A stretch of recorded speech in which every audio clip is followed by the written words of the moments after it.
So it's currently 40 degrees Celsius, 41 degrees Celsius, something like that, and I don't want to touch the game. I seriously don't want to touch the game at all. The grind has been way too much. Operation Summer, Operation Battle Pass, whatever you want to call it, plus getting the vehicles, spading them, all that. It's been too much for me. So I have this game of the T64B. It's a fantastic game. Let me just tell you right now, it's one hell of a game. So I decided to use the footage and basically talk a little bit. Hey guys, welcome back to War Thunder and welcome to a video where I'm going to talk.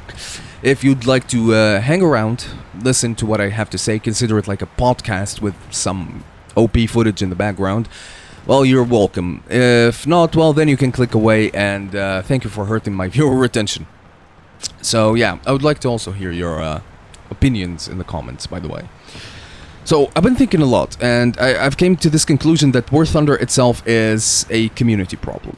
I'm not blaming Gaijin. Like, Gaijin has mostly the part to blame, but I don't blame them right now because it is a community problem. And I think that I'm the only YouTuber that's talking about the community itself and it being a problem. Because you have to think about it. The War Thunder community strives off hype. That's the thing that they want. A new patch comes in, oh, the new mechanics are being added, they're expecting the F-14, F-16, whatever, new air missiles, same bullshit. Whether it is a tank, it's a plane, it's the same thing. And that hype is really taking away the focus off of a lot of things. Off of a lot of real issues that are happening in the game, and I really don't like it. Because, let's think about it.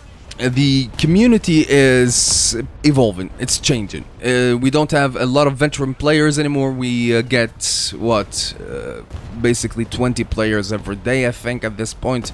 And yeah, basically War Thunder, the Gaijin is having fun. And I don't blame them. They need to make money, they need to attract new players. But the player base is literally hurting the game. And I say this confidently, by the way, because take a look at this Leo in front of me. Like, I'm capturing B. You can see me capturing B. You're rushing like an idiot. That's the thing, there's no skill anymore. Like, I remember the old War Thunder, and the old War Thunder was tough.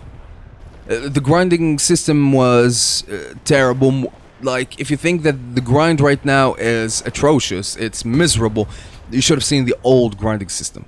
The old grinding system, you would even survive. Plus, players were good. They were really, really skilled. Right now, people are just... they don't care. Go into any top tier match at the moment, there are two factors that determine the win. Flares and air-to-airs.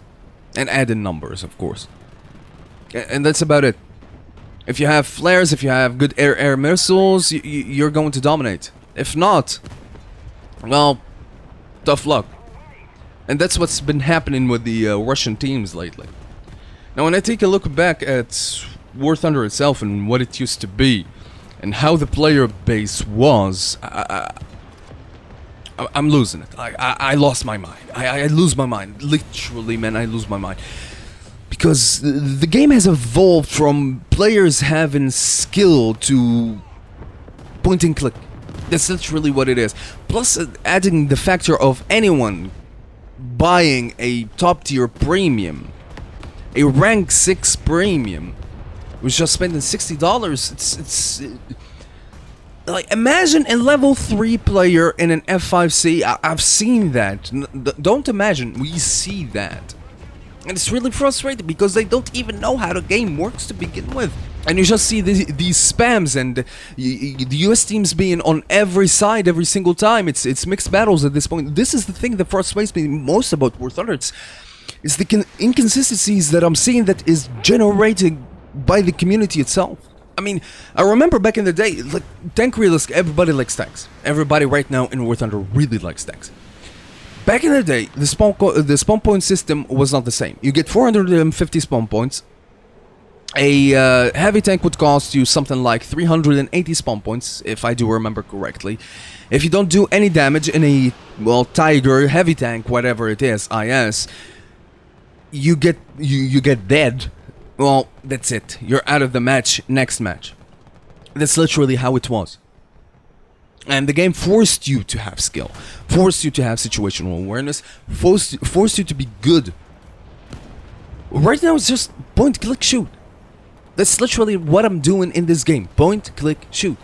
I don't even need thermals. And this is the thing that I discovered about myself. When I'm having fun, I go beast mode. I go full-on beast mode.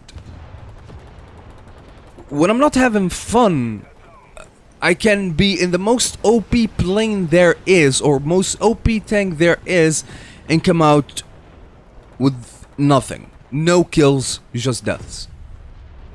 And that's the thing that's been bugging me the most, because I don't really find competition anymore.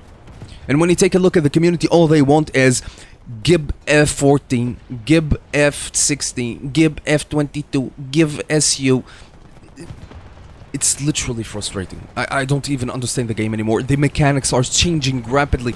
You can literally do a video today about a new tactic in War Thunder. 1 week later, a mini patch will come out. Your tactic is rendered useless. And now you get all of these players still complaining about close air support.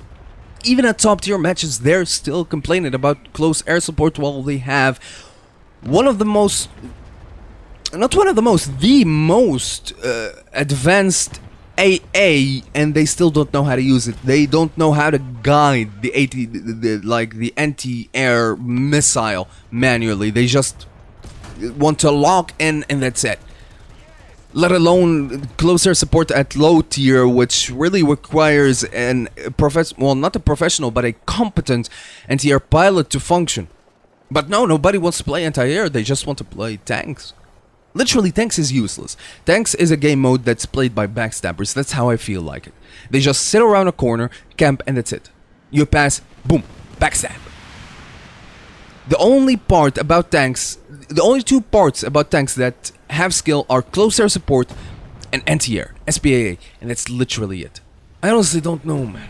I'm putting the blame on the player base, and that's it. That's literally it. Because Gaijin is heavily influenced by the player base itself. But yeah.